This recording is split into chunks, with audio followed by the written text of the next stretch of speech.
The response to the pandemic has varied across the UK, with the devolved governments taking their own decisions on how to set their own rules to deal with it and testing their relationship with the UK government at Westminster. This week we've been exploring these contrasting approaches and what they reveal about the union. Tonight our correspondent Emma Vardy has been speaking to people in Northern Ireland.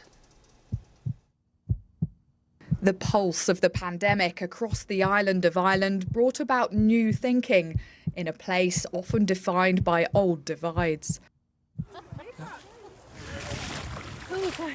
Even in the mostly unionist areas of Northern Ireland's east coast, there was unease over following Westminster's lead.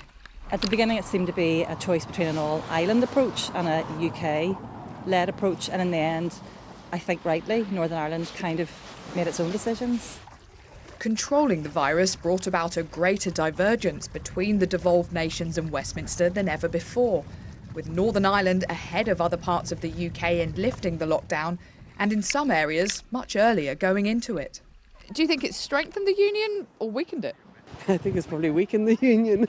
We have seen some really bad government from Westminster, whereas I think, watching the Scottish Government and the Northern Ireland Assembly, I think they have been better at sort of guiding us from the top. This perception that devolved governments took better decisions in handling the crisis is replicated around the UK, with polls indicating people believe the leaders of the devolved assemblies did a better job. But for Northern Ireland, devising its approach was far from straightforward.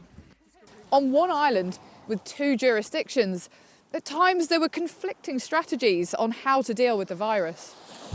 The Irish Republic closed pubs, while large events in the UK were still going ahead. In many nationalist areas of Northern Ireland, schools took their own decisions to close, while the UK government was advising pupils to stay in class. I think the population of Northern Ireland looks both ways. They look to London for advice, but they also look to the Republic of Ireland for advice. What we found certainly in the west of Northern Ireland was that they looked more towards Dublin. So we went into lockdown probably a week and a half, maybe 2 weeks before the rest of the United Kingdom. Despite this divide, on the canvas of Northern Ireland, so often depicting struggles past, in this new war, a sense of unity. Along the Irish border near Newry, the natural direction of travel is often to look towards Dublin over Westminster. I suppose people recognise that each of the four regions is very different, and what works for London doesn't necessarily work for Northern Ireland. What state is the UK union in then at the end of all this? It's still in a reasonably good state, but they have to deal with Brexit yet. That's coming down the tracks.